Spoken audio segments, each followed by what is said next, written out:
Dans cette maison en briques, pas loin des célèbres pyramides de Giza, dans l'ouest du Caire, Saïd Ramadan se prépare pour une nouvelle journée de travail. Mais ce vendeur de souvenirs de 42 ans n'a plus le moral. Les affaires ne marchent pas très fort depuis quelque temps. Avant, j'allais travailler pendant 1 heure ou 2 et je revenais avec 300 ou 400 livres égyptiennes. Maintenant, si je parviens à ramener 10 livres, je considère ça comme un cadeau de Dieu. Le nombre de visiteurs en Égypte a chuté de près de 15 millions en 2010 à 9,3 millions 5 ans plus tard. Le tourisme, secteur clé de l'économie, souffre de l'instabilité politique et des violences qui secouent le pays depuis la révolte de 2011, au terme de laquelle Hosni Moubarak a quitté le pouvoir. Le coup de grâce est survenu le 31 octobre dernier lors du crash d'un avion russe dans la péninsule du Sinaï qui a coûté la vie aux 224 passagers, pour la plupart des touristes russes. Un attentat revendiqué par la branche égyptienne de l'organisation État islamique.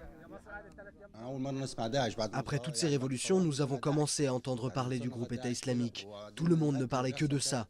Puis les tueries ont commencé et les gens ont arrêté de venir. Il y a tellement d'attaques et de morts dans le monde arabe. Pourquoi un touriste aurait-il envie de venir ici? C'est normal qu'ils aient tous peur. Les autocars qui encombraient le parking des pyramides ont disparu et seuls des petits groupes se promènent encore sur le site archéologique vieux de 4600 ans. Plus personne ne veut monter à dos de chameau ou à cheval, au grand désespoir de leurs propriétaires, habitués à accoster des touristes de toute nationalité. Quelques jours après le crash de l'avion russe, la Russie a suspendu tous ses vols à destination de l'Égypte et Londres a interrompu ses vols vers Sharm el-Sheikh, station balnéaire de la mer Rouge d'où l'avion avait décollé. Si les Britanniques et les Russes ne lèvent pas leurs interdictions sur le tourisme en Égypte, cela risque de signer l'arrêt de mort du secteur du tourisme égyptien.